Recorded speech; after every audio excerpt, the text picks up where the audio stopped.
Fala pessoal, esse episódio tem o apoio da Anhembi Morumbi Digital, que é a universidade focada em excelência no EAD, o ensino à distância, proporcionando praticidade, flexibilidade e liberdade aos estudantes. Tudo isso com qualidade de ensino e os melhores professores e especialistas do mercado. Para saber mais, siga a Anhembi Online nas redes sociais e tem link também na descrição desse episódio. Estamos começando o episódio 46 do podcast Talks by Léo, no YouTube e no Spotify, direto aqui da Pod Factory. E hoje eu tô recebendo uma pessoa que admiro muito o trabalho, a gente vai ter bastante coisa para falar, porque tá, de certa forma, na minha área de trabalho. Pedro Alvim, Head de Redes Sociais no Magazine Luiza. Pedro, obrigado pela presença. Eu que agradeço, Léo, é recíproca admiração, viu? Obrigado, Pedro. Primeiro, cara, que história é essa do prêmio E-Commerce Brasil que você ganhou agora, poucos dias atrás? Como é que foi essa história? Léo, o Prêmio E-Commerce Brasil ele já acontece há 11 anos. Ele, dentro do varejo brasileiro, eu diria que ele é talvez um dos principais prêmios de reconhecimento do mercado, do trabalho dos profissionais que atuam no segmento. E durante aí os últimos 10 anos, o que a gente vem observando é o aumento de representatividade ali entre os finalistas que são indicados pela própria academia e também os vencedores do prêmio, que são eleitos muitas vezes não. Faz parte da premiação também o voto popular, digamos assim, e é um prêmio, enfim, que para mim foi uma honra simplesmente ter sido indicado como um dos finalistas. E na semana passada eu tive a grata surpresa de ter conseguido conquistar aí o troféu, tanto eleito pela academia, como também pelo voto popular, como profissional do ano de experiência do cliente. E para mim foi uma conquista, apesar do reconhecimento ser pessoal, porque é nominal, né? O prêmio é do Pedro, mas a conquista para mim foi uma conquista coletiva, não só do Magalu, da empresa que eu trabalho, mas por estar ali representando também uma comunidade de profissionais que no segmento ainda está se estruturando e se consolidando como profissionais de uma disciplina estratégica, incipiente, que é a área de redes sociais e conteúdo. Então, foi a primeira vez, acho que nos 11 anos do prêmio, que teve um profissional de redes sociais indicado como finalista. Fora isso, também, eu senti um apoio muito grande da comunidade LGBTQIA+, durante o processo de votação, assim, vendo quanto era importante também ocupar esse espaço ali, trazendo essa representatividade, né, para que isso abra as portas para profissionais de redes sociais, mas também para profissionais que sejam LGBTQIA+, né, no nosso mercado. Eu acho, assim, que foi muito representativo por ter sido unânime entre a academia e o voto popular, e por ter sido numa disciplina que subiu para um papel estratégico, né, de uma forma reconhecida pelo mercado, né? Então eu acho isso brilhante. Mas também, eu acho que vendo a sua trajetória, ele coroa também, isso eu vou falar, não, eu represento também a empresa, né, onde eu trabalho, que é o Magalu, que é um super case de mercado, e a gente vai falar um pouco mais sobre ela daqui a pouco, mas também uma carreira de mais de 10 anos, né, quer dizer, de 10 anos no Magalu e de mais de uma década trabalhando, né, no mercado digital que você tem, né? Uhum. Então eu queria que você falasse um pouco de um resumo desses mais de 10 anos, porque desses mais de 10 anos, 10 foram no Magalu, né? Sim. Léo, eu comecei trabalhando em agências e desde o início, assim, da minha carreira, eu sempre fui um heavy user de social media, assim. No Brasil, eu acompanhei o surgimento do Fotolog, Orkut, um dos 2004. primeiros, em 2004. Então, assim, para mim sempre foi muito natural estar nesses ambientes. E foi meio que natural a minha jornada ter iniciado pelo digital também, numa época em que nós tínhamos ainda que defender para as empresas que elas tinham que ter um perfil em rede social. Eu lembro de eu, numa reunião, tentando explicar o porquê que a marca tinha que estar ali dentro, né, ter um perfil no Twitter, enfim. Então, para mim, já foi uma escola ter ter conhecido esse mundo de agências, porque eu consegui ter uma visão holística de todas as disciplinas, como é que funcionava esse lado do balcão, como que era atender várias marcas ao mesmo tempo e pensar estratégia para essas marcas. E sempre também em cadeiras de planejamento, estratégia, com visão de web analytics, aprendendo metodologias ágeis. Então, para mim, foi incrível. E aí, eu entrei no Magalu há 10 anos atrás, inclusive fez 10 anos no último mês agora, como trainee de marketing digital.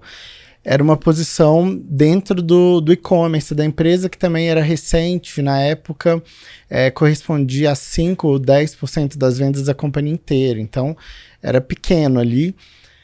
Mas a gente via que o e-commerce estava ganhando relevância naquele momento. E a disciplina de redes sociais era ainda muito periférica, não era visto como estratégica, era vista não só pelo Magalu, tá? Mas era muito vista como uma disciplina, um apêndice das estruturas de marketing, um apêndice das estruturas de comunicação. E o que aconteceu foi que as plataformas de social ganharam uma relevância muito grande na sociedade, tanto no Ocidente quanto no Oriente, porque ela consegue a atenção das pessoas e o tempo das pessoas. E basicamente o que os profissionais de social media tiveram que fazer como é que a gente se adapta a esse novo contexto e constrói estratégias de marketing. Isso que brilhou meus olhos nesse momento assim, de carreira, né? No momento da minha entrada ali no Magalu. E no momento que não era esse Magalu de hoje, né, que todo mundo admira, que é uma referência de mercado em tanta coisa de inovação, porque não é rede social, não é a Lu, que a gente vai falar depois também, mas a empresa como um todo pela omnicanalidade. Eu acho que a saúde da marca, a percepção de uma marca inovadora, né, frente aos seus concorrentes, né, então hoje é fácil, né, olhar o Magalu e falar, nossa, você tá lá há 10 anos, mas naquela época não era tão óbvio, talvez, né, ter falado, estou no Magalu e lá daqui a 10 anos a gente vai ser referência do mercado. Sem dúvida. Né?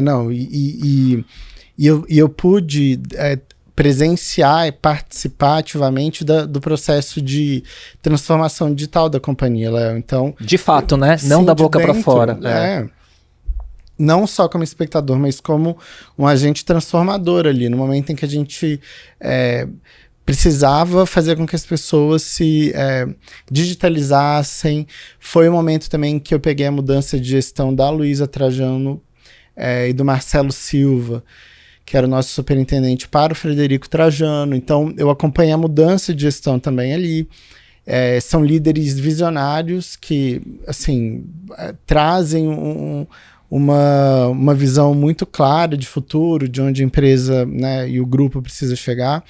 E sempre a disciplina de redes sociais para esses líderes sempre foi muito importante. Assim, sempre houve um cuidado muito grande com a gestão de imagem e reputação nas redes sociais, com as iniciativas que ali aconteciam, com a construção da personagem. Então, eu me mantive com muitos desafios ao longo desses 10 anos, e a sensação que eu tenho é que eu passei por umas 5 empresas. Assim, não, então, e passou por esses 10 anos só ganhando relevância e fazendo parte estrategicamente desse processo de transformação. E isso que eu acho que é...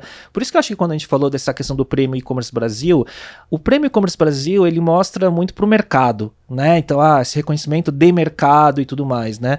Mas olhando pela carreira, é um reconhecimento para mim de carreira por todos os desafios que você enfrentou e conseguiu, né? Entrar como trainee e hoje ser o líder de uma área inteira, que uma coisa que você falou assim, no passado rede social era periférico, e de fato era, né? Também quando eu comecei minha agência, a rede era mídia, enfim, era muito mais, né? Você ter, sei lá, site, você vender online e tudo mais, e rede social era periférico. Ok.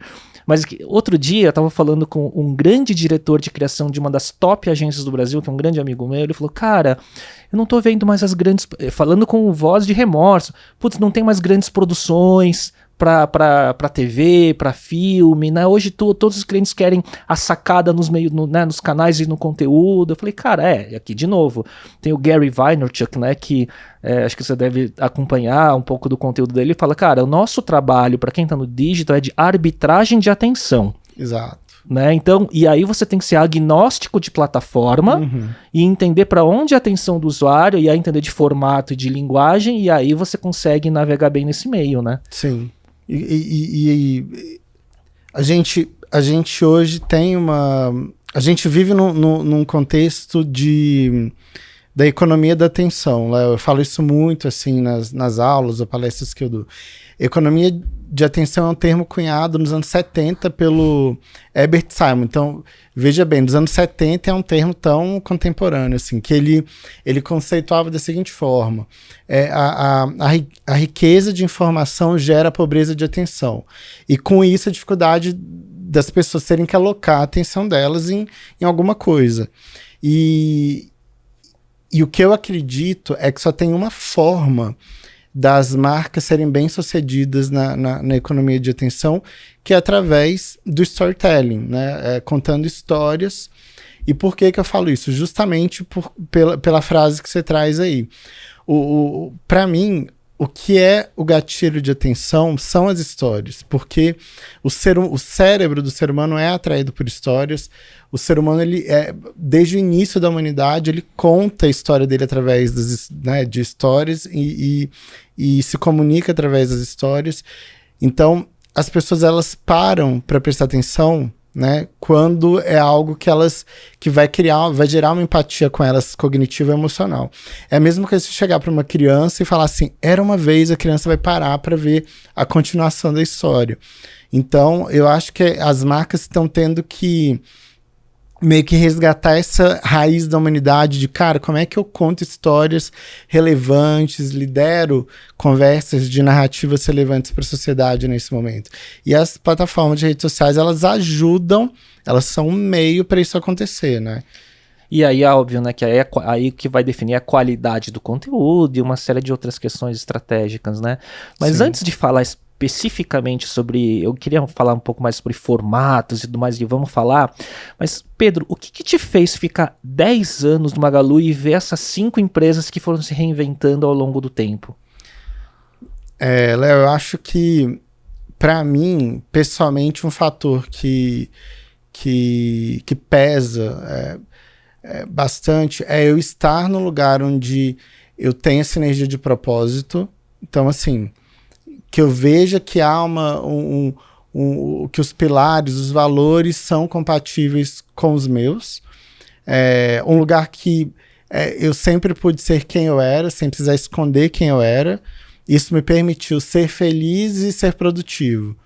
E, por último, acho que ser uma empresa que não se acomoda, que está assim, o inconformismo dos líderes me inspira muito. Então, acho que nesses 10 anos, como eu falei, eu tenho a sensação que eu passei por várias empresas, passei por diversas reorgs ali dentro, mas mais do que isso, eu pude aprender e errar muito. Então, eu considero que é uma década de carreira dentro da empresa, mas com aprendizados, assim, muito potencializados por isso, né?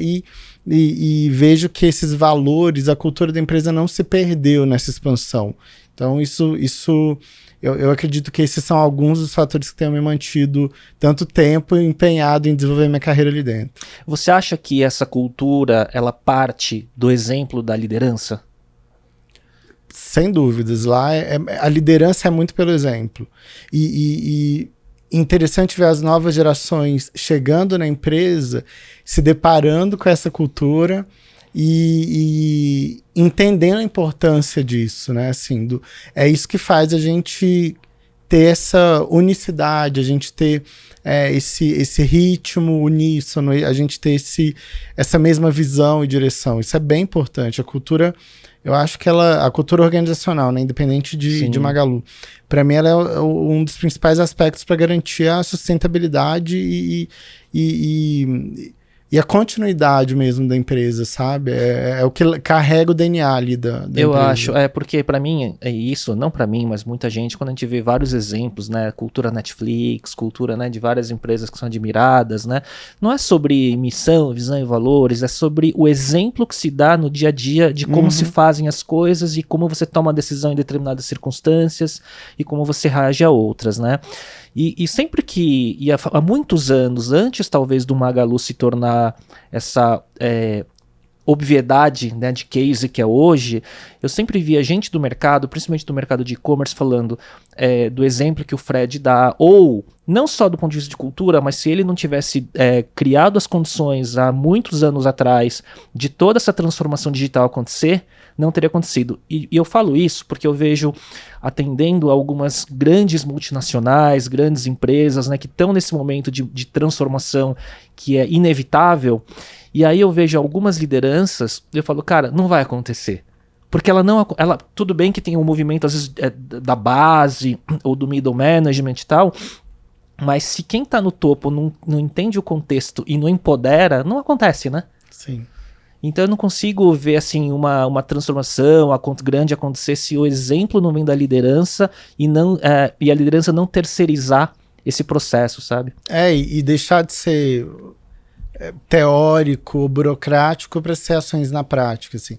Mas isso eu visualizo muito nas atitudes das lideranças do Magalu e eles resgatam, há um resgate contínuo de vamos lembrar das origens, da nossa primeira loja de Franca, de como, né, a nossa fundadora, que é a Luísa Trajano, não é a atual presidente do conselho, é a tia dela. Sim.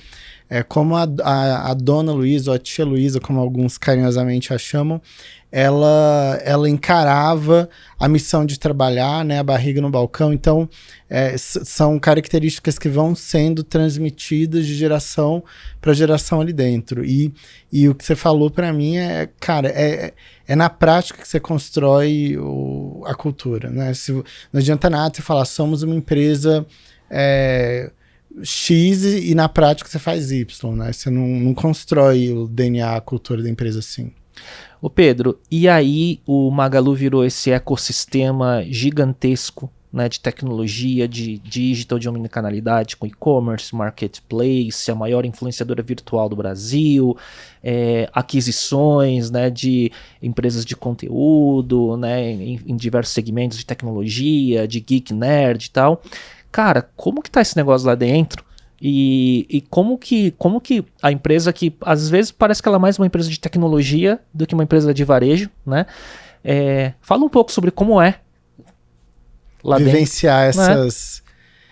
Né? Léo, assim, o Magalu tem uma visão muito clara de onde ele quer chegar e nenhuma aquisição ali é por acaso. Nosso próprio presidente já sinalizou que empresa de qualquer segmento pode ser adquirida pelo grupo. O que como alguém que está do lado de dentro vivenciando essas integrações e aquisições, o que eu observo é que há uma sinergia muito grande entre o propósito dessas empresas que passam a fazer parte do grupo, há uma clareza de como cada uma pode ajudar o ecossistema e como o ecossistema pode ajudar cada uma. E o que eu visualizo é que a empresa se fortaleceu muito com essa expansão. Se fortaleceu muito como um ecossistema, se fortaleceu muito para diversos tipos de público, tá? Então, isso eu acho que foi uma grande conquista da companhia nos últimos anos. Um outro ponto que eu coloco é a preocupação que a empresa tem em integrar essas operações de forma a não tolir o que as empresas têm na essência. Então, isso é muito respeitoso o processo, é muito humano, então isso também é bem legal, assim. Todas as empresas adquiridas passaram por isso. E eu vejo o quanto isso reflete nos resultados também, né? Uma integração bem feita traz bons resultados. Então, acho que a tendência é que isso se potencialize cada vez mais e que o ecossistema se fortaleça por conta dessas aquisições também, né? Você sabe que você falou uma coisa de como a gente começa a atender a diferentes públicos, não mais um público original do Magalu. Eu me identifico porque ao ver o Magalu inovando tanto, ele vira parte do meu top of mind de busca de produto e de oferta, que antes não era.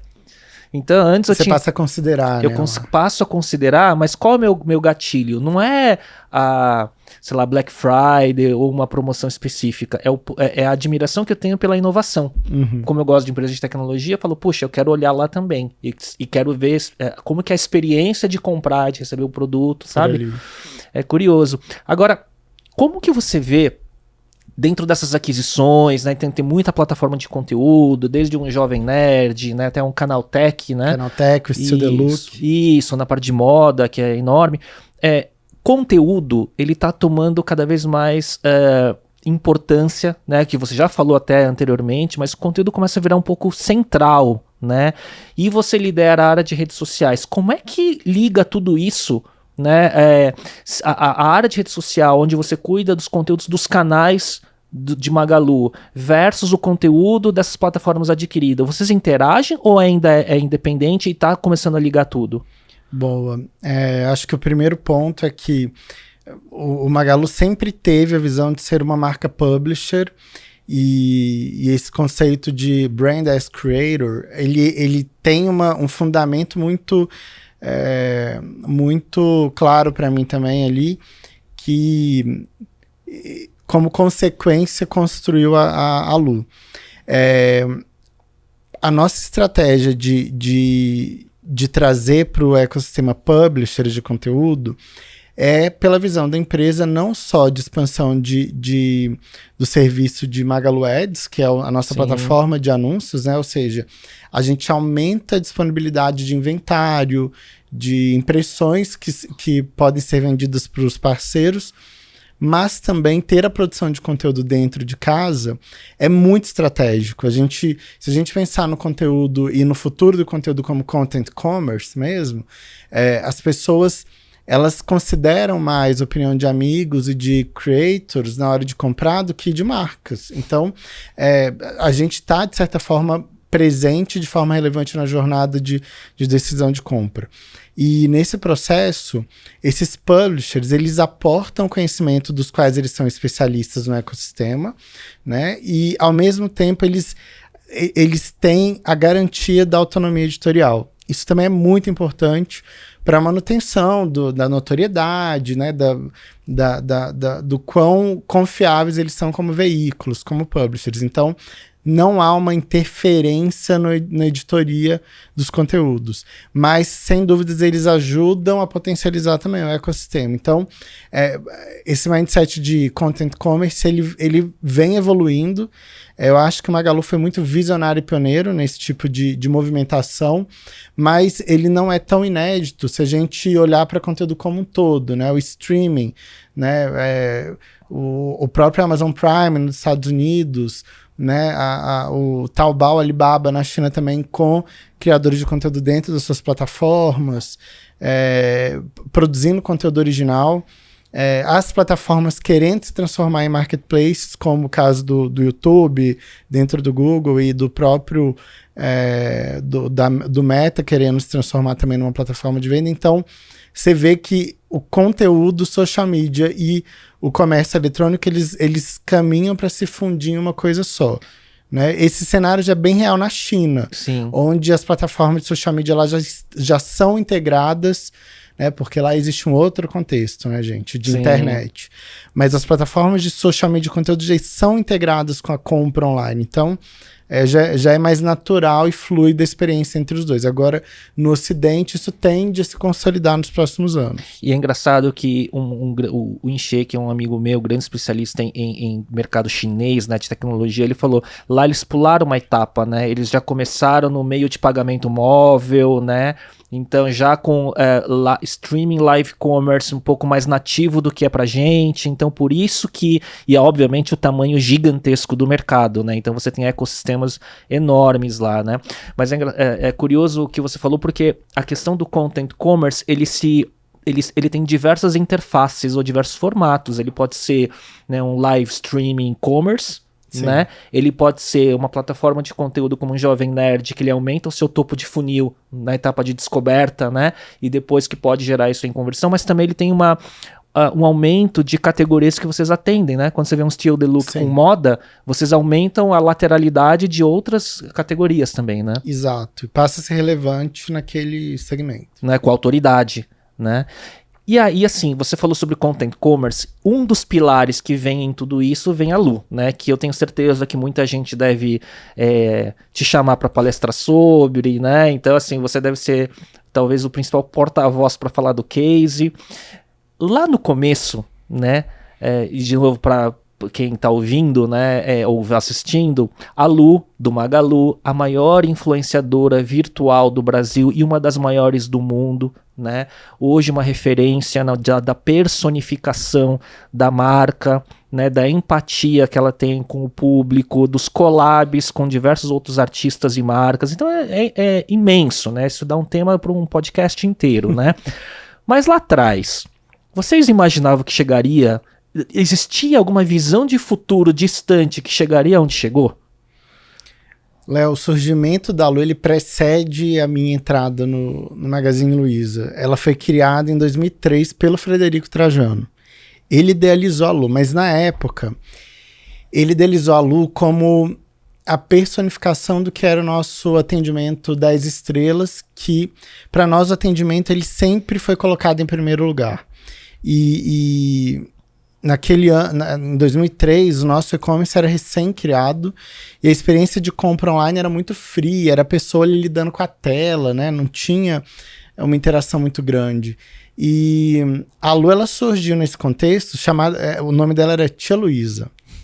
Ela era uma personagem em 2D e ela surgiu nesse contexto para humanizar essa experiência de compra. Então, ela trazia conteúdos, dicas ali durante a jornada de compra no site.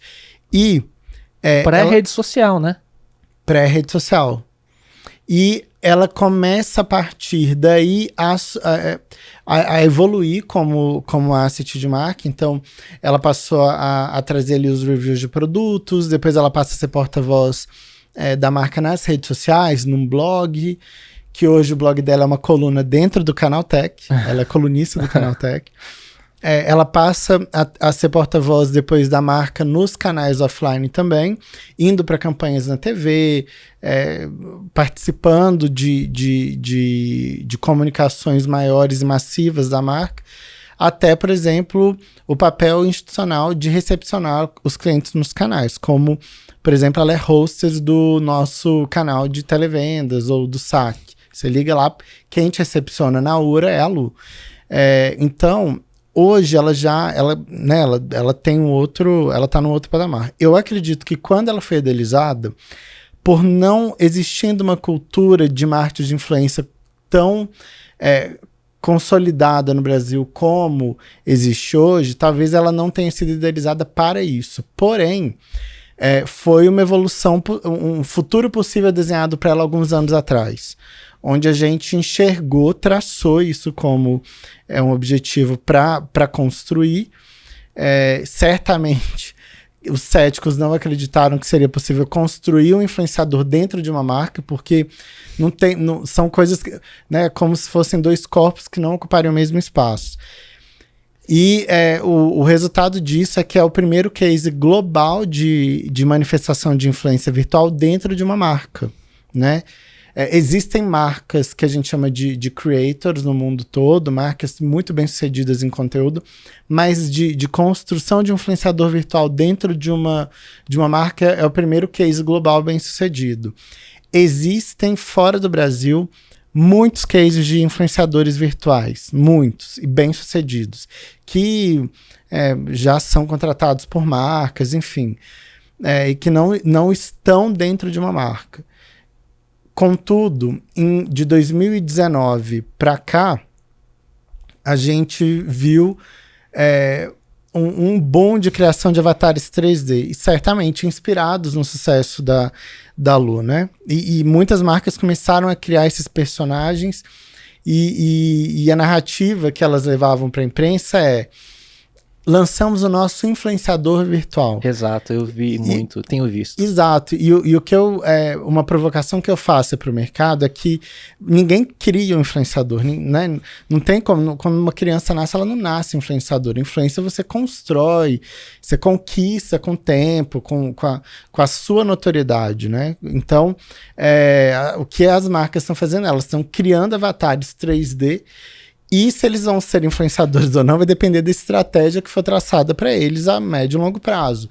A Lu surgiu em 2003, ela se consolidou... Levou 20 anos quase para ela virar o que virou. Justamente, para que ela fosse contratada por marcas, para que marcas topassem contratar ela, enxergar ela como influenciadora. Então, foi um processo. Então, isso é um primeiro aspecto. Um segundo ponto é o quanto a Lu ela foi... ela apanhou por ter sido pioneira, né? Assim, a curva de aprendizado foi mais lenta, né? A gente teve que fazer tudo pela primeira vez muitas vezes. E assim, olhando hoje o sucesso, e eu falo como dono de agência, com marca que teve o desejo de fazer ação com a Lu, né? Hoje ela é desejada pelas marcas, né?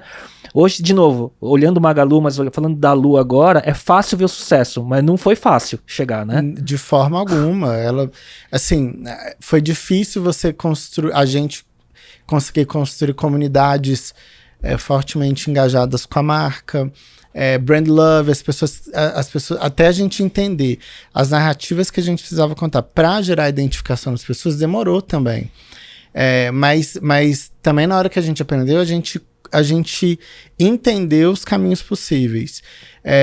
E claro, assim, a Pixar demora para construir um personagem. É muito complexo você desenhar a personalidade de um personagem ali. E é um caminho muito difícil para as marcas. Principalmente quando você fala em produção 3D, hoje no Brasil é uma tecnologia ainda pouco democratizada, muito cara. Então não é qualquer marca que vai conseguir manter uma produção significativa de 3D a ponto de construir um influenciador virtual. Então, com todos os assets e repertório necessários para ter essas variantes todas que reflitam uma personalidade, vamos dizer assim, né? Uma personalidade, uma história consistente, né? A Lu hoje, ela não é só uma influenciadora, ela é uma criadora de conteúdo, ela é uma porta-voz da marca, ela traz as bandeiras da marca no discurso dela, se posiciona sobre o que está acontecendo na sociedade. Então, foi uma jornada para chegar onde chegou.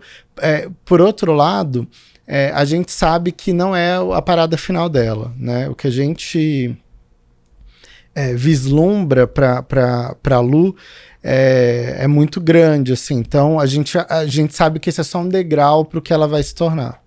Quer dizer, então existe um roadmap da Lu, da visão que vocês têm, de tudo que construiu até agora e onde ela pode chegar. Sem dúvida. Agora, uma coisa que me surgiu agora, né? Você falou assim, existem muitos avatares 3D, não influenciadores virtuais, né? Porque hoje, de certa forma, é o desejo de humanização das marcas, né? Criarem seus avatares 3D e vendê-los para o mercado, como agora temos o nosso influenciador virtual, né? Para quem não sabe, e eu sei um pouquinho dessa história, né? O que pode ser, assim, quem acha que a Lu é um profissional de 3D, que veio da Pixar fazendo o 3D da Lu, e tudo bem, né? Que a parte visível, né, do personagem, né? Tem muito mais do que isso, né, por trás, né? São Sim. dezenas de profissionais, né? Para quem não sabe, e para quem acha que construir de forma consistente um influenciador virtual é você fazer um avatar 3D, né? Ele é bem mais... Porque o avatar 3D, ele é só casca. Ali. É Exatamente. o corpo, Ele não... A Lu não existe. O que existe são as histórias que a gente conta dela e sobre ela. Então, por trás da Lu tem estrategistas, storytellers que constroem essa narrativa dia após dia, que desenha esses caminhos que ela vai seguir. E, inclusive, quando ela vai fazer alguma ação para uma marca, não é um processo de a marca falar, eu quero que a Lu vista essa roupa e faça isso, não. A Lu tem ali as premissas dela, os do's and don'ts, e a gente co-cria né? E o case da BIC que você participou, você viu como funciona o processo. Quando a gente discute, debate e para construir a narrativa para ir para as redes dela, para gerar identificação com o público. Inclusive o case da BIC foi muito bem sucedido. Foi. Assim, teve um engajamento bem acima da média. Um ponto também que eu coloco na pauta é que a influência, ela por si só é vazia. O que eu quero dizer com isso? Eu questiono o que é o conceito de influência hoje aqui no Brasil, porque a influência por si só, o que ela é? Ela é quando você consegue interferir no comportamento de alguém através de algo que você representa, ou que você induz ou fala, ou cria, enfim. E é muito presunçoso também você dizer, né, que eu sou um influenciador, eu tenho uma influenciadora. Eu acho, né, mas a Lu, ela tem um botão de compra. Então a gente sabe que as pessoas veem o produto dela e compram, né?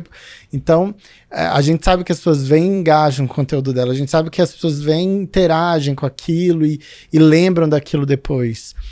Então é diferente também. Você tem um ambiente mais controlado. Marketing de influência é uma disciplina de alto risco, Léo.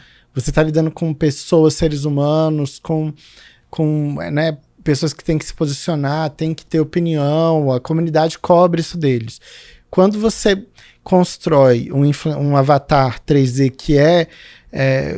que na narrativa dele ele vai ser um criador de conteúdo, um influenciador, os riscos são mitigados. Ela não vai ter tweet para apagar, né, ou tweet apagado no passado dela. Então, as marcas acabam optando por investir também na Lu, por ela ter um risco mais controlado na disciplina. Né? E eu vejo, né, não só como escolha de marca, por conta dela hoje ter uma autoridade construída e ser uma persona confiável, mais do que humanos às vezes, né? E acho que até você falou sobre isso na palestra que eu acompanhei, na BIC, inclusive, como também do público, né? Que se engaja com ela como se ela fosse um personagem de carne e osso. Isso Sim. É muito louco, né? Como eu falei, o cérebro humano, ele é atraído por histórias, né, Léo? Então, o cérebro humano gosta, né? Não gosta de ser enganado, ele gosta de escutar histórias. E quando você coloca a possibilidade dele interagir com a história que você está contando, assim, mind-blowing. Para a comunidade dela é muito legal você poder mandar uma mensagem para ela te responder. Né? Quem compra no Magalu vai receber um WhatsApp da Lu, né? Se autorizar ali, obviamente. E vai poder conversar com ela, vai poder... Enfim, então, a personagem... ela ajuda a gente, ela é uma cortina de empatia entre a marca e as pessoas. Então ela ajuda muito a fazer com que esse relacionamento ele vá para um outro nível. E quando você conta história, você é capaz de acessar no íntimo das pessoas algo que as marcas têm dificuldade, né? Que é você gerar empatia, né? Então, por isso que ter um personagem ali que mostra a vulnerabilidade, as fragilidades como a Lu mostra, ele ajuda as pessoas a se identificarem com ela e quererem estar perto, acompanhando, vendo o próximo passo. E até uma provocação aí que você fez sobre os avatares 3D, alguns desses avatares que são reconhecidos internacionalmente, eles são... Eles têm uma consistência admirável, assim. Uma delas veio ao Brasil no ano de 2019, tirou foto com influenciadoras daqui e tal, e a gente tentou fazer ela tirar uma foto com a Lu. E ela se recusou, porque ela falou, não, eu sou de alta costura e a Lu é varejista de classe C. Cara, e esse não... E a virtual também, a outra. Sim. Então, quer dizer, um dos primeiros cases de discriminação entre dois avatares virtuais.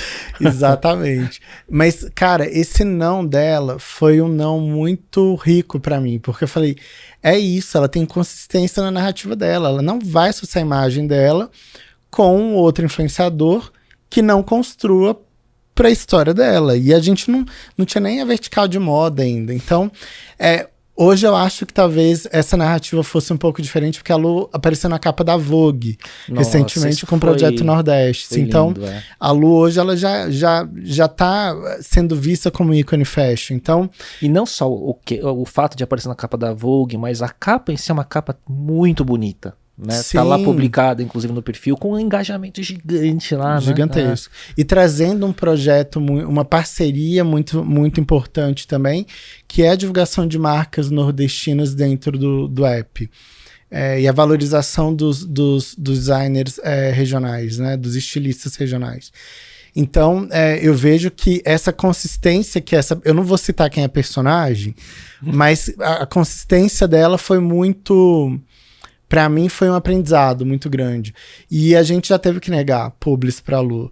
Ah, mas é perder investimento. Não tem problema, não vai construir, não vai fazer sentido. No longo prazo, é muito o ativo, o asset é muito mais importante você manter a consistência e para onde dá para chegar do que um resultado de curto prazo. Sem dúvida. Eu vejo isso de forma super clara. Uma curiosidade, e sem citar caso tal, mas existe nível de fãs da Lu que chega no nível de fanatismo, por exemplo? De doença, assim, de obsessão por ela, de mandar mensagem, achar que ela é real. Existe? Eu já vivenciei de tudo, assim, né? Nesses 10 anos.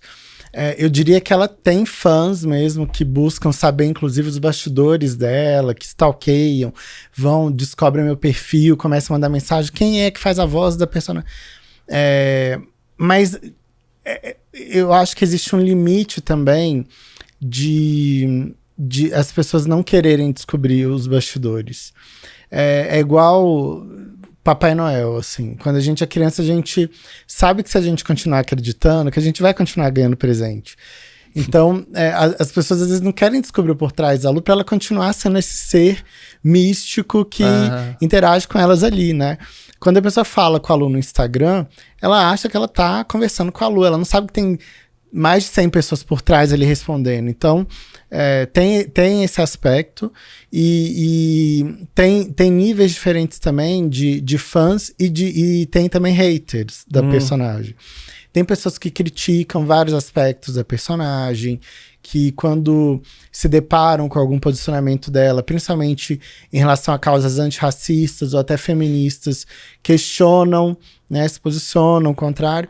Mas uma coisa que eu aprendi nesses 10 anos é que quem não tem hater também não tem lover, porque você não é capaz de gerar passionalidade nas pessoas. Então, a Lu consegue gerar essa passionalidade, pra mim isso é uma grande conquista. Nossa, acho isso muito legal, né? Todos esses casos que você falou, né, da passionalidade, o caso dessa influenciadora virtual de fora que não quis fazer a collab com a Lu, porque a Lu fala com a classe C. Acho isso fantástico. Esse negócio se você não tem hater, você não tem lover, tem uma outra interpretação que tem um ditado que eu sempre falo que assim, você não pode ser água morna, porque água morna não mata a sede e não faz chá. Nossa, é verdade. É isso. É isso, não é? Então é não ter hater e não ter lover. Nossa, é muito sábio esse provérbio. Vou botar nas minhas aulas unidade assim, Léo Cuba, água. Um filósofo oriental. Mas, cara, isso é bem... É sobre isso, assim. As marcas, na contemporaneidade, elas têm que entender que se elas não forem relevantes em redes sociais, mas para a sociedade como um todo, elas vão acabar sendo esquecidas, né? Elas não vão ser consideradas, ou elas... Então, por isso que é importante assumir, né, o posicionamento sobre o que acontece, liderar conversas que sejam relevantes para a sociedade, para que isso, de fato, coloque ela num patamar de relevância que faça as pessoas considerarem comprar nela. E isso é uma característica muito forte da geração Z também. Sim. Né? Ela escolhe comprar pela sinergia de propósito. Pela empatia da causa e do propósito, sem dúvida nenhuma. E eu acho que, eu vendo também, né, do pouco que eu conheço de você e que já acompanho o seu trabalho, acho que poder fazer parte disso, né, e ser vocal, né, de ver respeito a causas, se posicionar de uma forma muito, muito clara, né, sem ficar em cima do muro, acho que isso traz uma satisfação, né? Traz. Assim, dá muita dor de barriga, muita dor de cabeça. E eu admiro muito o Magazine Luiza e as lideranças, né, o Frederico Trajano, a Luísa Trajano, porque eles têm muita coragem de assumir publicamente a visão deles e promover transformações massivas através de atitudes práticas, né? E para mim, um dos exemplos mais emblemáticos que eu vivenciei foi uma ação afirmativa, que foi o lançamento do programa de trainees exclusivo para jovens talentos negros. Foi talvez um dos momentos que eu li a maior quantidade de mensagens de ódio durante a minha carreira. Bastante, Mas, ao mesmo tempo, foi muito importante ver o posicionamento, como a marca pôde se posicionar nas redes sociais, respondendo às pessoas, trazendo para o diálogo. E bancando, não recuando. Exato, reafirmando. Exato. Né, a iniciativa. E eu acho que isso pautou uma discussão muito importante no Brasil sobre ações afirmativas, sobre o quanto as marcas podem ser antirracistas através de ações práticas. Então, para mim, isso é um excelente exemplo, né? E foi um dos tweets, por exemplo, da Lu, o que foi considerado o tweet do ano, assim, pelo próprio Twitter, porque ela traz ali, né, a justificativa. E a marca o tempo inteiro falou: nós temos um erro, uma falha aqui dentro, que não temos líderes negros. E queremos formar esses líderes. Por isso, o nosso programa de formação de lideranças deve ser exclusivo para pessoas negras. E foi a partir de um diagnóstico interno e não de uma constatação na sociedade, né? A gente reflete, né? Claro, a empresa reflete sim, a sociedade, mas isso para mim foi muito rico, assim, participar desse processo, das discussões, de como a gente traçou estratégia para se posicionar, para responder as pessoas, foi bem, bem importante. E eu vejo de profissionais, até de altos executivos no Magalu que eu acompanho, que são meus amigos, o orgulho como todo mundo também compartilhou quando isso estava acontecendo, né? Então acho que essa é uma das grandes métricas, né? Pedro, como você acha, falando de uma forma mais ampla, né, essa transformação e o que é a maturidade ou o próximo passo desse mercado do marketing de influência, que é um nome também que tem que ser colocado entre aspas, a cultura de creators, qual a diferença de influenciador e creator, qual é o papel para o futuro das marcas, porque acho que a gente está passando por um filtro agora, né, do que é relevante e de que forma. E também como que são essas marcas, como que você vê essas jovens marcas, principalmente nativas digitais, né, começando a surgir já com não um embaixador, mas um sócio, né, que seja uma celebridade no modelo de Media for Equity ou similares. Então todo mundo tentando, de certa forma, personificar a marca, né? Como que você vê esse universo inteiro? Nossa, Léo, assim, uma das minhas missões pessoais é formar o mercado de conteúdo e influência aqui no Brasil. Eu vejo que em alguns países ele já é muito mais profissionalizado, como Estados Unidos, China, e pelo potencial criativo do brasileiro, eu acho que nós podemos ser uma potência ainda maior em marketing de influência. E o que eu vejo para o futuro é que o Brasil é um celeiro de creators, então você vê que até em surgimento de novas plataformas a gente consegue ter creators que despontam ali, a gente consegue criar linguagens, consegue criar tendências, e as novas gerações que setam essas tendências, elas conseguem se adaptar rapidamente aos novos formatos e plataformas. Então o Brasil ele é, para mim, hoje uma grande aposta em social media e conteúdo, e não à toa as plataformas começam a apostar tanto no mercado, né? Você vê até Quai, por exemplo, o primeiro país fora da China que ele investiu foi o Brasil. Né? O TikTok também, o Brasil é um mercado que você vê que é prioritário pelo nível de investimento que eles fazem aqui. Só um parênteses, eu levei um pessoal do TikTok Brasil para palestrar num dos clientes meus, assim, e eu fiquei impressionado quando falaram a quantidade de centenas de profissionais que eles têm hoje no Brasil, né? Então, a operação cresceu muito, né? Muito. E não por acaso, né? O Brasil ele está entre os países que mais onde há mais consumo de conteúdo através de redes sociais no mundo. né? Sim. Se eu não me engano, ele fica à frente, inclusive, dos Estados Unidos. Então, é um mercado que coloca hoje a disciplina de conteúdo como muito estratégica. Eu vejo que ainda é um mercado que não atingiu uma maturidade em relação à profissionalização. Ainda há muito amadorismo em todas as esferas, por parte dos creators, por parte das marcas, por parte das agências, Sim. dos empresários dinossauros que não entendem o que é digital. Então, assim, eu acho que ainda é um mercado que vai conseguir se profissionalizar mais. Eu acho que os creators têm que entender mais de business e as marcas têm que entender mais de conteúdo e de comunidade. Então, assim, o creator não adianta. Se ele não trouxer resultado para a marca, para o negócio, né? Eu não estou falando só de venda. Cada marca vai ter um objetivo específico de comunicação que não seja vender. Mas é importante o creator entender esse objetivo e atuar em prol dele, né? Não adianta ele achar que com 3 stories e um post no feed ele vai entregar o resultado. Então... Que é o escopo básico de venda, né? De um creator para uma campanha, né? Justamente. O creator, ele quanto mais de longo prazo é o relacionamento dele com a marca, mais efetivo é o resultado. E o que eu observo é que ainda há muita dificuldade dos executivos entenderem que esse investimento em marketing de influência, ele tem que ser de longo prazo, não de curto prazo. Um outro aspecto também que eu pontuo aqui de dores do mercado, sabe, Léo, que é uma disciplina de alto risco e tem marcas que fazem sem responsabilidade, sem mapear os riscos de contratar aquele creator, aquele influenciador. E isso, para mim, coloca em risco reputacional a marca. Então, ter profissionais especializados na empresa ou nos parceiros tem sido uma demanda cada vez maior. Porque, cara, não é simplesmente... É a mesma lógica. Antigamente, você contratava um garoto propaganda para sua marca. Você não ia associar a sua imagem a qualquer pessoa.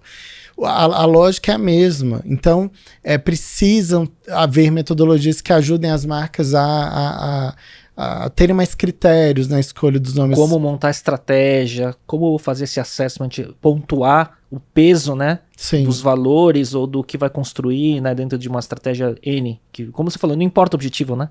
Exatamente. E eu colocaria que eu vejo um potencial muito grande dos creators se transformando em marketplaces. Daqui a um tempo, os varejistas vão querer vender nos perfis dos creators porque eles vão conseguir vender por ali os produtos. E as plataformas caminham para isso, né? Caminham, assim como eu acho também que os varejistas caminham para trazer creators para dentro ali. Então, quando você traz esse exemplo de marcas nativas digital já nascendo com sociedade, com creators, e nos Estados Unidos, né, assim...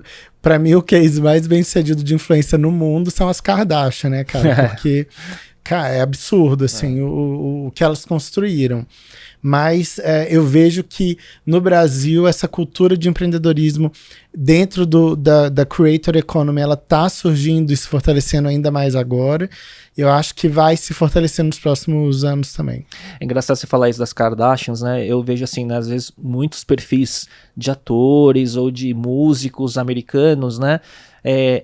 Tá ficando cada vez mais raro você entrar no perfil de uma pessoa famosa de lá e não ver co-founder, aí uma empresa digital, né? Seja de moda, de beleza e cosméticos, seja de alimentos, né? Bebidas, né? E que tá começando a vir para cá, e eu vejo algumas incubadoras, de certa forma, que se intitulam brand techs, né, de construção de marcas nativas digitais, verticais, vendendo algum produto para um nicho. Sim. E usando de um influenciador. Mas eu acho que também, assim como essa maturidade do mercado de influenciadores e creators, eu acho que também passa por um momento de aprendizado. Sim. Porque eu vejo que algumas iniciativas... É muito claro você olhando que parece que não tá colando, não dando muito resultado, né? Fica muito mais PR, né, de falar que, né, a marca, né, surgiu como influenciador e tudo mais, do que de fato resultado em vendas, né?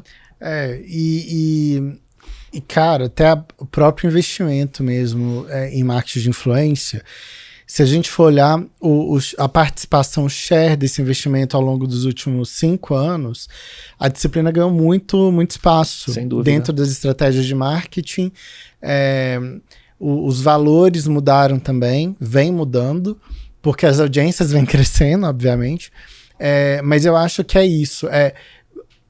O comportamento também vem mudando, né, Léo? Assim, dificilmente a Gen Z vai ter relação com a TV que a geração anterior à nossa tinha, né? Assim, de esperar para passar o programa que você queria ver, de você escolher um canal para ver. Hoje cara, não existe essa lógica de canal e de grade televisiva, para eles não faz o menor sentido. Ele quer ver a galinha pintadinha, ele abre ali e coloca a galinha, entendeu? Então, assim, eles não...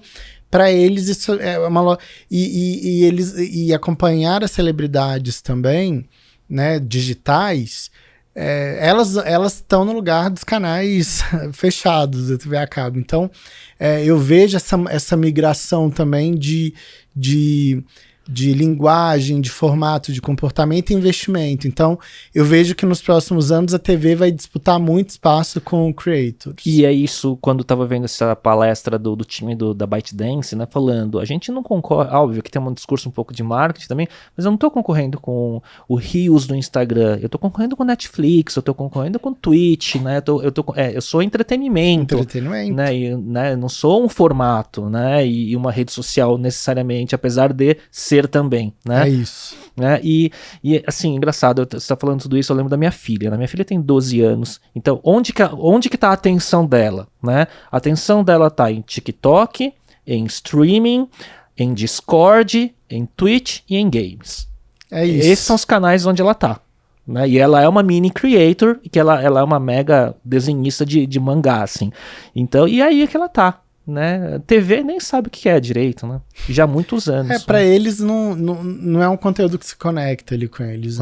Eles preferem talvez... E tem influência também por conta das plataformas, você tem influência de outros países também para eles, como a cultura coreana, né? Sul-coreana, que... Cara, exporta a tendência para o mundo todo. É engraçado isso, né? A gente foi muito influenciado por cultura americana, né? Por conteúdo e tudo mais, e vê K-pop, essas coisas influenciando a geração de agora. Isso é bem, bem legal. Os vídeos curtos, eles se tornaram bem sucedidos no Sudeste Asiático antes de espalhar aí pelo mundo. Por isso que quando você falou um pouco antes, né, do ponto de maturidade, né, que tá o mercado de e-commerce, live streaming e tudo mais na China, né, é um pouco do que a gente pode enxergar que será um futuro, de certa forma, aqui também. Sim, né? um futuro possível e também, claro...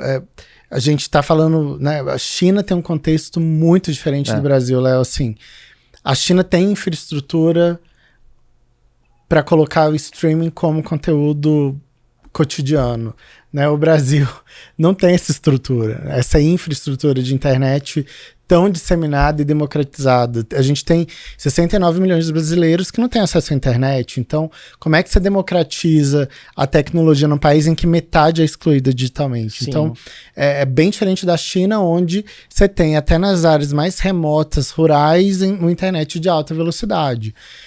Então, é por isso que eu falo que, assim, é uma indicação de futuro possível? O live streaming, o live commerce, sim. Mas há uma curva de adoção, de aprendizado, de evolução de comportamento que é mais determinante do que a tecnologia. Justamente, que vai evoluir junto com a infraestrutura do país também. Né? Sem dúvida.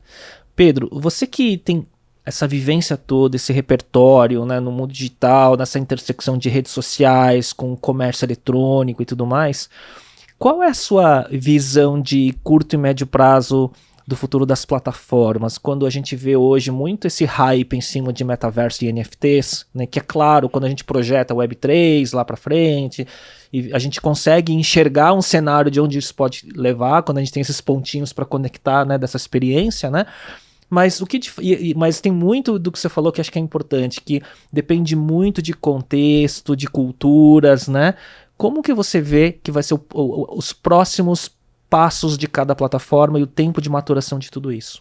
Boa. Léo, pelo que eu consigo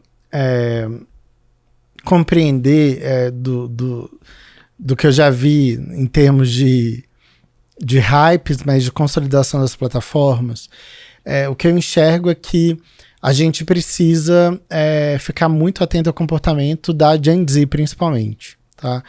Porque acaba que são esses... as plataformas vão se adaptar a essas pessoas, tá? Sim, basicamente é isso.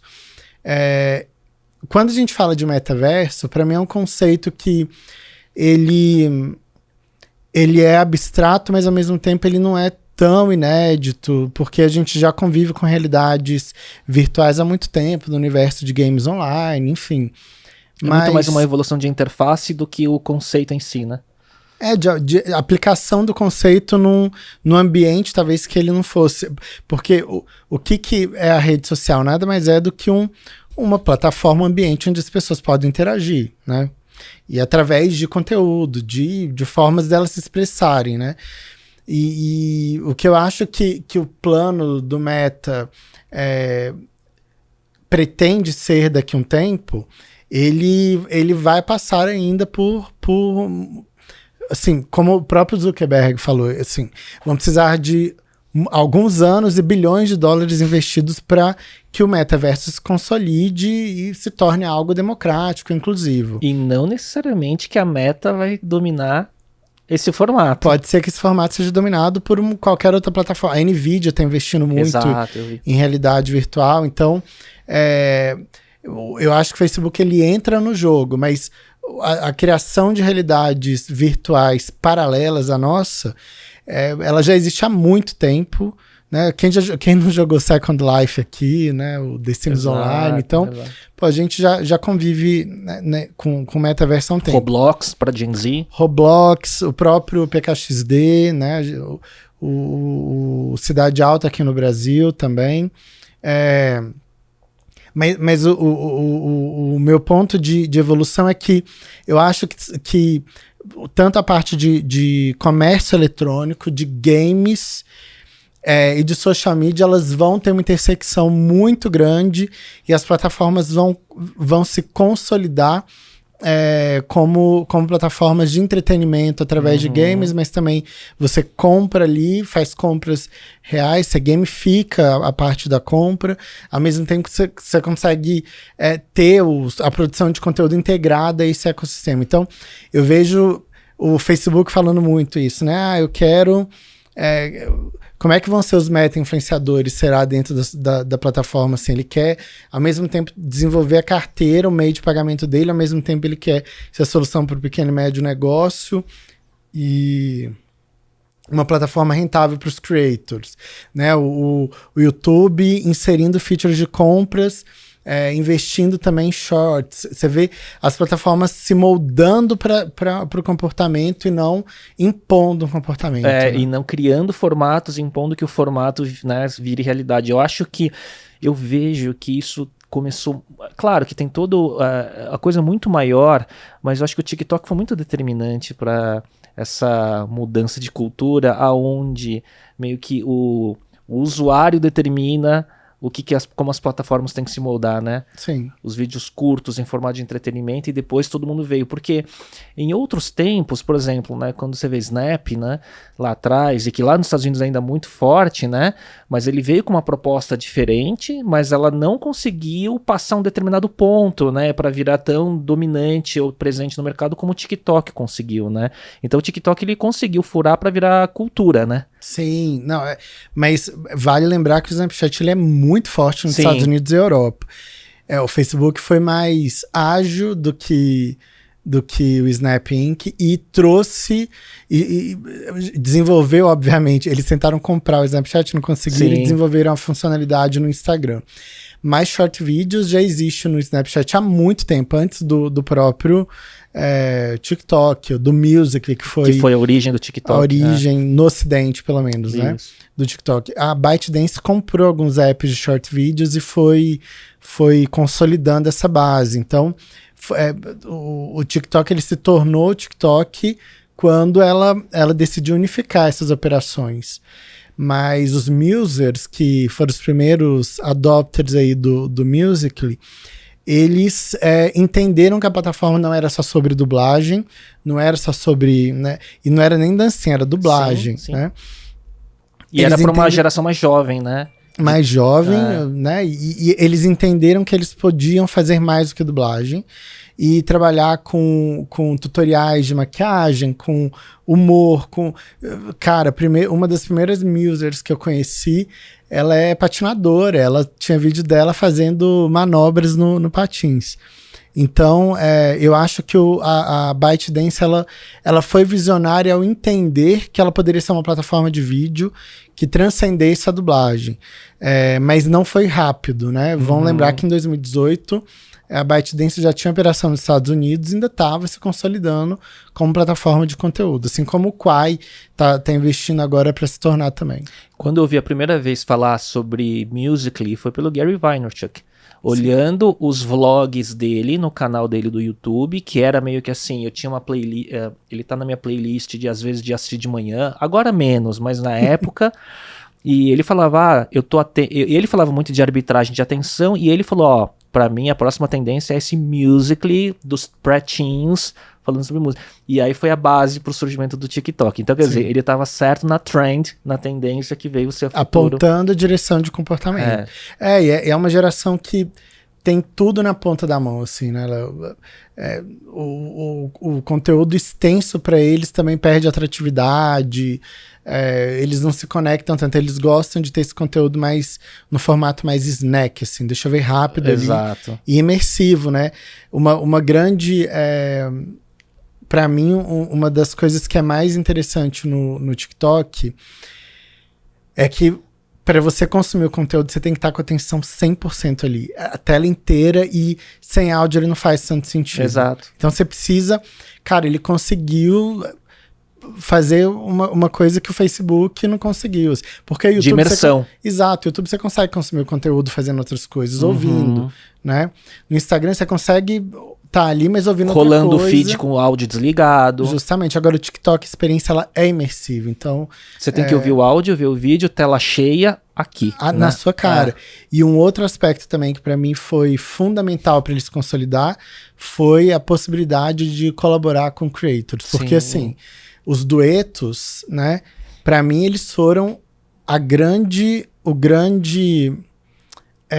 mudança de mindset de construção de conteúdo. Porque, cara, é muito incrível você poder fazer um vídeo cantando com a Taylor Swift. É muito legal você fazer um vídeo de react com o seu um ídolo que você tem. Então, ele permitiu essa aproximação da audiência com os creators de uma forma inédita. Um pertencimento, né? De fã com o seu, enfim... Com os ídolos, Exato, né? Exato.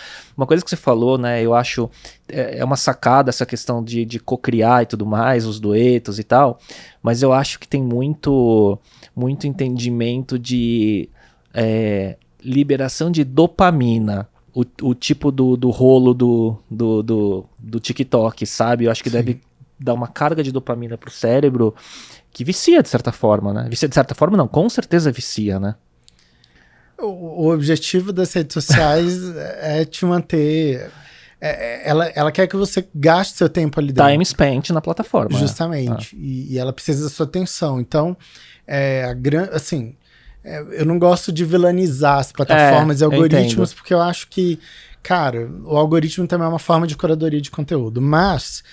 sem dúvidas, há muitos estudos comportamentais por trás das decisões tomadas ali para que a pessoa gaste tempo dela ali. Então, o efeito dopamina, ele é uma estratégia, né?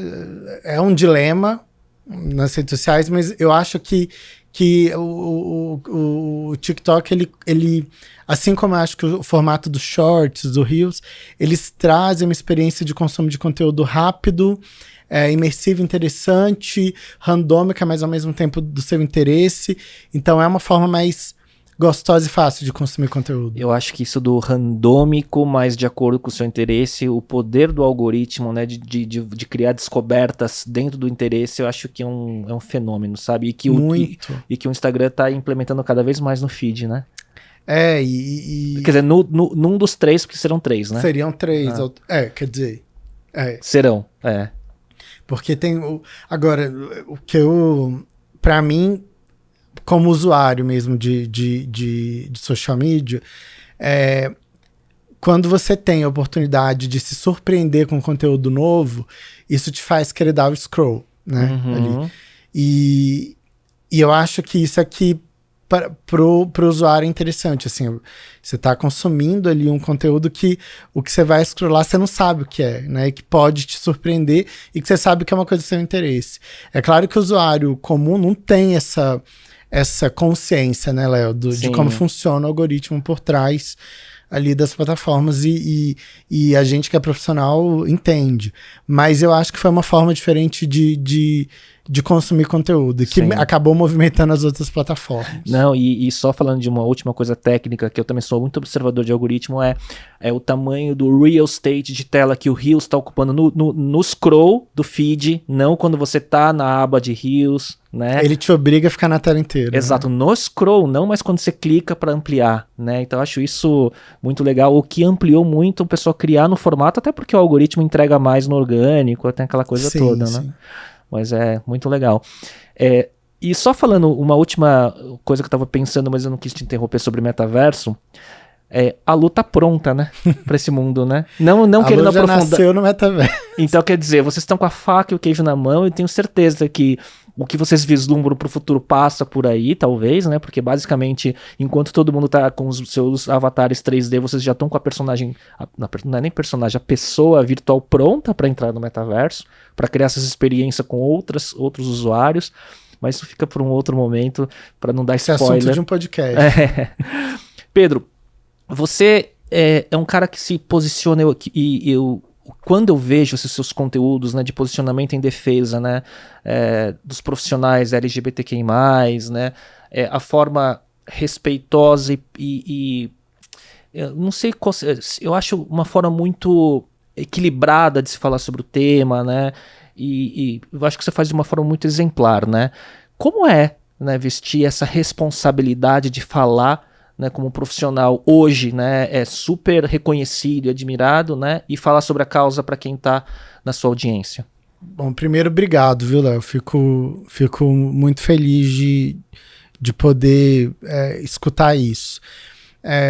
Eu acredito que essas revoluções que precisam ser feitas, elas têm que começar, de alguma forma, naturalizando as minorias, né? Quer dizer, os grupos minoritarizados. Então, eu sempre tentei, ao longo da minha jornada, construir espaço para que profissionais LGBTQIA+, pudessem se desenvolver, se destacar, né, independente de ser na minha equipe ou fora dela. Porque quem nasce dentro dessa sigla passa não só por uma discriminação muito velada, independente do segmento, do mercado, do país. E você acaba, muitas vezes, não tendo oportunidade de ser quem você é, abertamente, porque isso vai te fechar portas, né? Eu tive a sorte de trabalhar em empresas onde os líderes e as pessoas com as quais eu trabalhava me permitiram, assim, né? Ninguém te permite isso, mas me possibilitaram que eu fosse eu mesmo. Então, eu entendo também que o lugar hoje que eu ocupo dentro do mercado, ele é um espaço para que eu possa trazer para a luz a questão da minha luta pessoal e profissional. Hoje a minha equipe tem...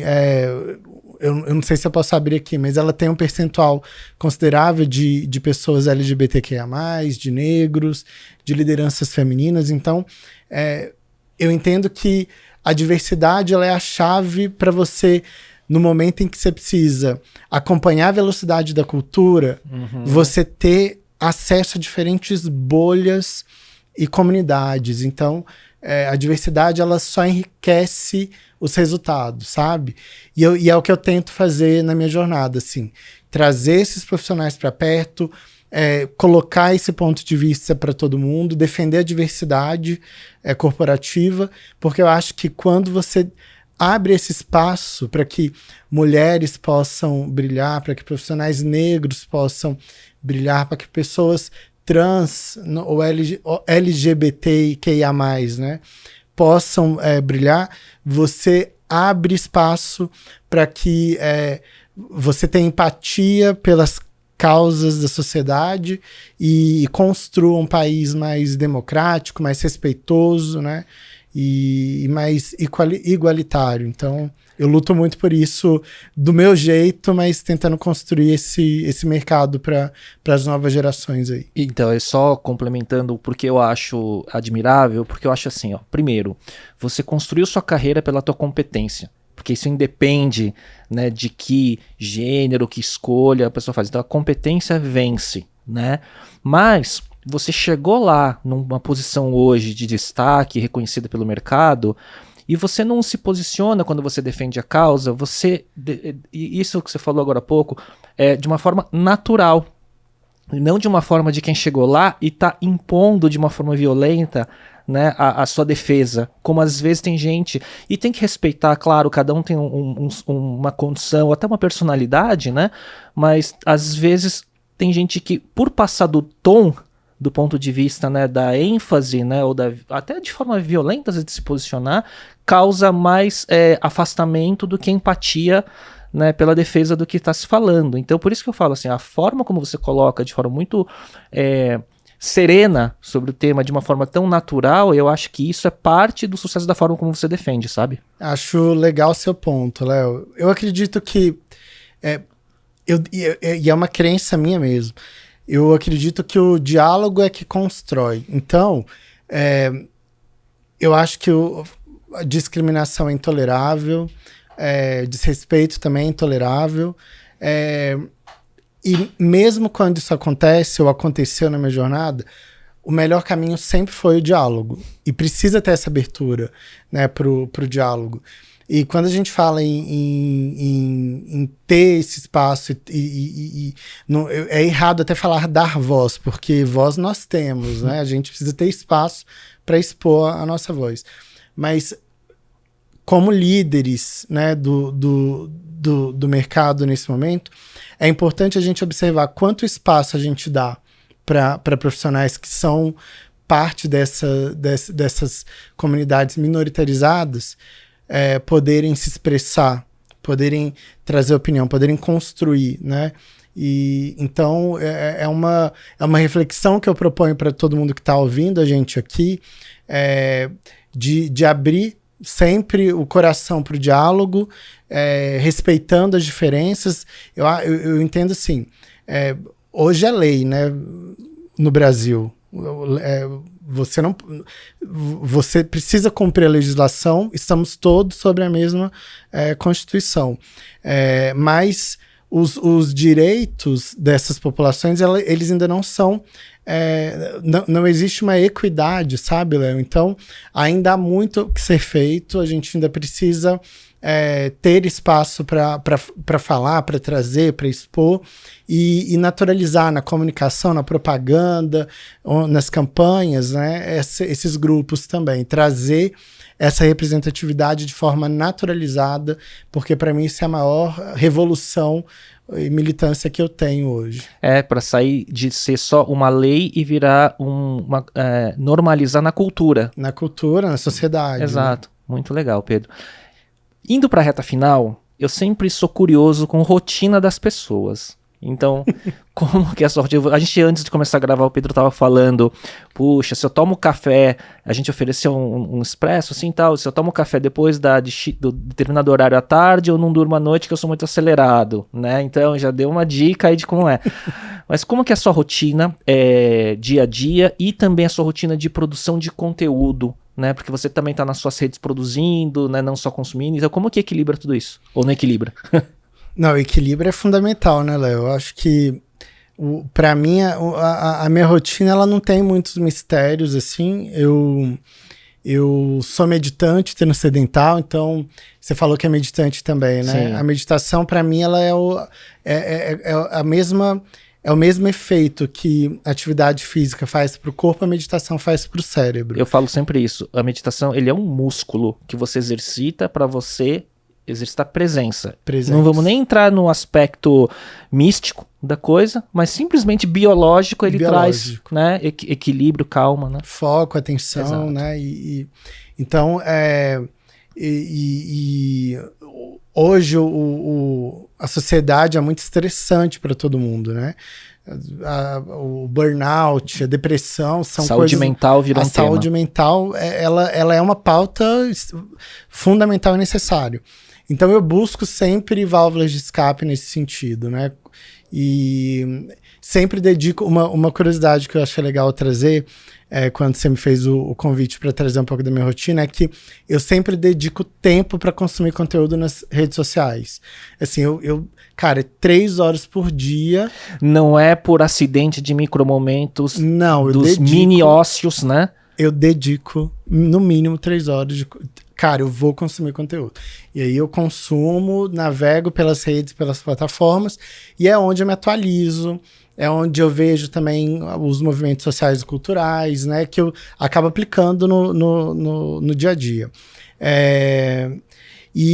Cara, atividade física, alimentação, óbvio, fundamental a gente cuidar da gente mesmo.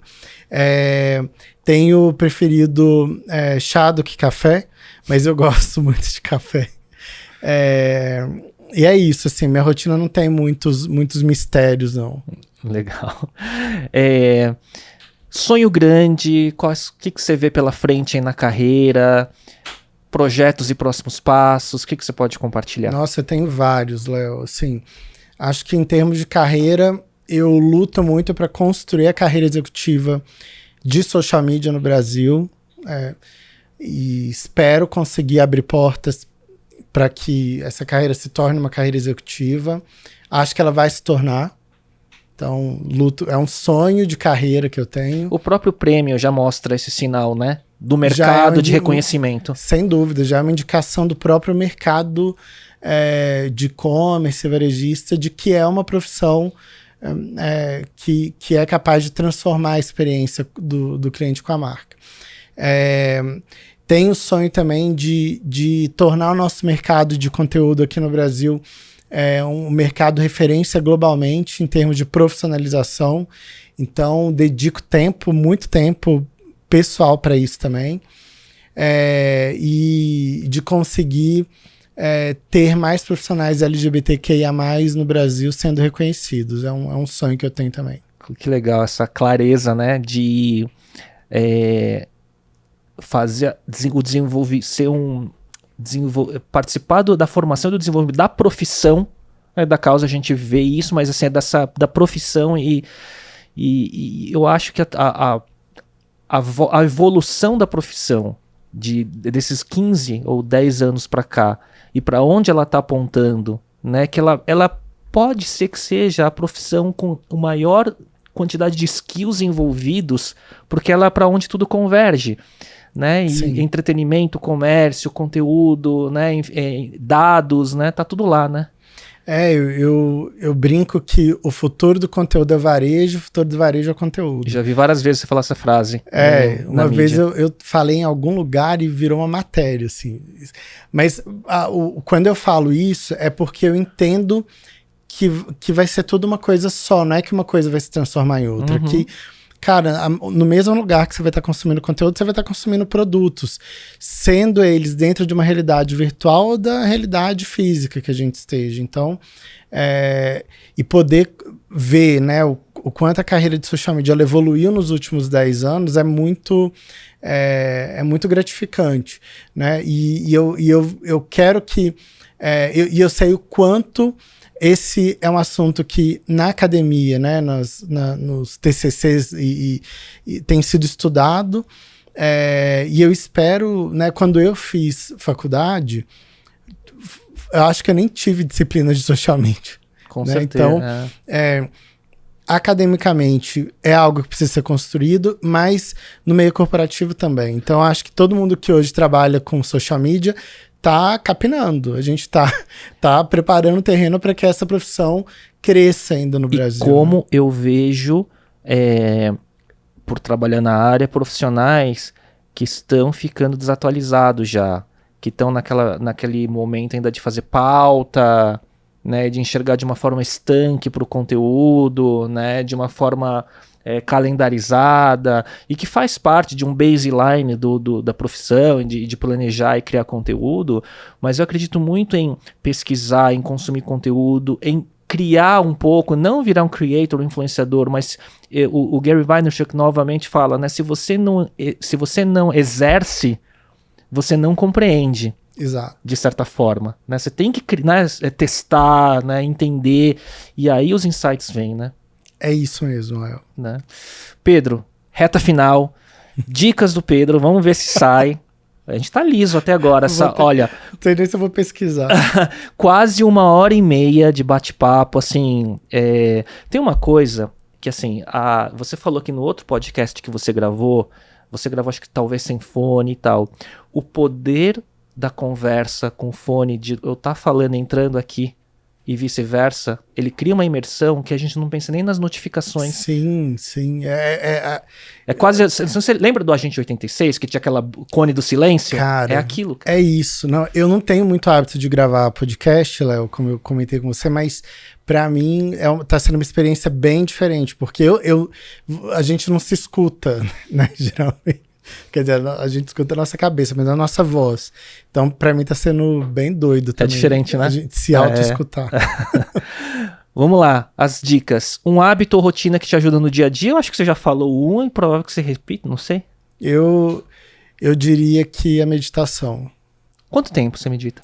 Eu faço meditação transcendental. Uhum. Então, são 2 vezes por dia, 20 minutos. Há quanto tempo você começou? Há quanto tempo? Desde 2014. Nossa, cara. faz tempo. Então, é a mesma técnica que a Oprah pratica, os Beatles. Sim. Passaram 1 ano estudando com Maharishi. Então, ela já é bem disseminada. Legal. E quem avança um pouco começa a entender um pouco de física quântica. Sim. E quando vai aprofundando a parte, né, da ciência por trás, né? Um livro que você recomenda? Cara, eu já tava pensando nisso. Que livro que eu recomendar? Eu acabo lendo muito, trechos, partes, e vou lendo. Quando tem um conceito novo, eu pego. Mas tem um livro muito legal que eu li do Carmine Gallo, que chama Storytelling. Uhum. Aprenda a contar histórias com Steve Jobs, Papa Francisco, Churchill e outras lendas da liderança. Nossa, que legal. É um livro bem bacana, tem algumas crônicas ali, ele vai mostrando... técnicas de storytelling através, né, dessas narrativas. Então, eu recomendo, é bem legal para quem gosta de estudar storytelling. Né? O mesmo autor, eu lembro muito tempo atrás, quando os TED Talks começaram a ficar na moda, ele fez um livro sobre isso. Ele fez um livro de como fazer, né, um TED. Meio que um playbook, assim, né? Exato, que foi, ele foi um best-seller também. É um cara sensacional. Muito legal. Um podcast, filme ou série que gostaria de recomendar? Eu acho que para o mercado de marketing de influência hoje, eu indicaria o podcast do YouPix. Uhum. É só procurar InstaYouPix no Instagram. Mega pioneiros. Super. E eu acho que eles estão fazendo um trabalho admirável no nosso mercado. Então, acompanhando a transformação, né, e puxando, né? E trazendo a responsabilidade tanto das marcas quanto dos creators de formar o mercado. Sim. Então, é um podcast que eu acho que vale a pena para quem tá se inserindo ou quer se aprofundar no mercado. Legal. E a última, que às vezes é a mais difícil, mas uma frase, ou que te represente, ou que te vem na cabeça e você esteja se identificando nesse momento. Nossa. Tem 2 frases que eu queria trazer, Léo. Vai ter que ser um carrossel, então, quando eu publicar essa frase. Vai passando assim. Não, mas uma que eu quero trazer uma frase do Brian Solis, que é o meu guru digital, e que eu tento espalhar ela pelo mundo, assim. Inclusive, o dia mais feliz que eu tive foi quando ele reagiu ao meu stories, onde eu citei ele. Ele fala que as mídias sociais são muito mais sobre sociologia e psicologia do que tecnologia. E pra mim é isso, cara. Não é sobre entender algoritmo, é sobre entender as pessoas, o comportamento delas. E a outra frase é do Gil Jardelli, que é você é do tamanho daquilo que você compartilha. Então isso também é o que me move a estar aqui hoje com você, é o que me move a compartilhar conteúdo, a criar conteúdo. A ajudar a transformar o mercado e a puxá-lo, né? Justamente, porque eu acho que a gente precisa ter esse mindset, menos de guardar pra gente conhecimento e mais de transformar o nosso redor, né? E o Gil, que também vem de muito tempo desse mercado, né? Um dos pioneiros e que sempre trouxe um componente humano. Sim. Né? E não Sim. menos sobre tecnologia e mais sobre pessoas. E eu acredito muito isso quando eu falo também numa outra escala sobre, por exemplo, transformação digital, né? Não é sobre o software ou a ferramenta ou a tecnologia, e sim sobre a cultura, né, de uma empresa, né, ou a cultura de pessoas, né? Então é muito mais sobre entender isso do que a tática final, que é como que você executa com tecnologia, que é um meio só, né? É isso, cara. Pedro, queria agradecer, cara, assim, é muito curioso, né, como os papos eu vejo, assim, vão rendendo e a gente vai olhando e parece que o tempo, né, vai se expandindo, são quase 1h30 de conversa. Queria agradecer e também deixar com você a palavra final para o público que está ouvindo ou assistindo. Boa, Léo, eu que agradeço o convite, por estar aqui. Acho que todos esses espaços são muito importantes, então quero te agradecer muito por isso. E a mensagem que eu deixo aí, eu acho que durante toda a conversa eu consegui, né, me expressar aí sobre o que eu acredito, mas a mensagem final que eu quero deixar é: deem espaço para que as pessoas possam construir também. Então é isso que eu quero deixar aí como reflexão. Pedro, obrigado. Gratidão. Queria agradecer a audiência toda que acompanhou. Aqui foi uma mistura de inspiração, como aula de marketing, coisas muito profundas. E até o próximo episódio. Até mais, pessoal. Tchau, tchau.